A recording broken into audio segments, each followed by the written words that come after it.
പ്രായമല്ല എന്തും ചെയ്യാനുള്ള മനസ്സാണ് വേണ്ടതെന്ന് സ്വന്തം ജീവിതം കൊണ്ട് തെളിയിക്കുകയാണ് 70-കാരനായ മൂന്നാർ സേവന്മല എസ്റ്റേറ്റ് സ്വദേശി സെൽവനായകൻ. തന്റെ സ്വപ്നം സാക്ഷാത്കരിക്കാൻ തെക്കിന്റെ കാശ്മീരിൽ നിന്നും ലഡാക്കിലേക്ക് TVS 15 വാഹനത്തിൽ യാത്ര തിരിച്ചിരിക്കുകയാണ് ഇദ്ദേഹം.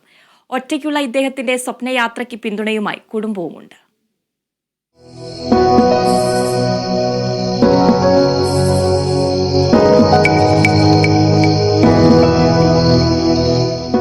സഫാരി ചാനലിന്റെ സ്ഥിരം പ്രേക്ഷകനായ സെൽവനായകന് ലഡാക്കിലേക്കൊരു യാത്ര പോകണമെന്നത് ഏറെക്കാലമായുള്ള ആഗ്രഹമാണ്. എന്നാൽ 70-കാരനായ താൻ എങ്ങനെ ഒറ്റയ്ക്ക് അവിടം വരെ എത്തുമെന്ന ആശങ്കയുണ്ടായിരുന്നു. എന്നാൽ ആഗ്രഹങ്ങൾ സാധിക്കാൻ പ്രായമൊരു പ്രശ്നമല്ലെന്നും മനസ്സാണ് എന്തും ചെയ്യാൻ സാധിക്കുമെന്ന് തീരുമാനിക്കുന്നതെന്നും മുൻപ് വായിച്ചറിഞ്ഞ പുസ്തകത്തിലെ വാക്കുകളാണ് ഇദ്ദേഹത്തിന് പ്രചോദനമായത്. പിന്നീട് അങ്ങോട്ട് ലഡാക്ക് യാത്രയ്ക്കുള്ള തയ്യാറെടുപ്പായിരുന്നു. എല്ലാത്തിനും കൃത്യമായ പ്ലാനുണ്ട്.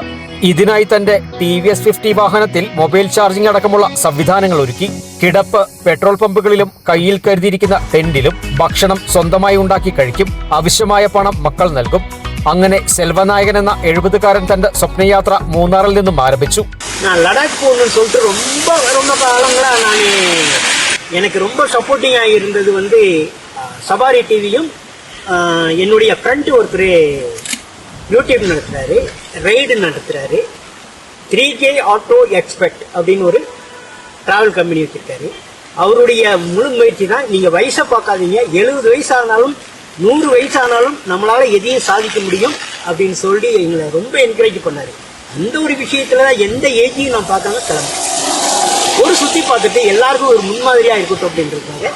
ചെന്നൈ, കർണാടക, തെലുങ്കാന, ആന്ധ്രാപ്രദേശ് എന്നീ സംസ്ഥാനങ്ങൾ ചുറ്റി 2 മാസത്തെ യാത്രയാണ് ലക്ഷ്യം പൂർത്തീകരിച്ച് മടങ്ങിയെത്താൻ കരുതുന്നത്. സ്വപ്നങ്ങളിലേക്ക് യാത്ര ചെയ്യാൻ പ്രായമൊരിക്കലും ഒരു തടസ്സമല്ല. ആരോഗ്യമുള്ള ഒരു മനസ്സുണ്ടെങ്കിൽ അത് മതി. ഈ സന്ദേശം കൂടിയാണ് ഇദ്ദേഹത്തിന്റെ ലഡാക്ക് യാത്ര സമൂഹത്തിന് പകർന്നു നൽകുന്നത്. Bineesh Antony, Kerala vision news, Idukki.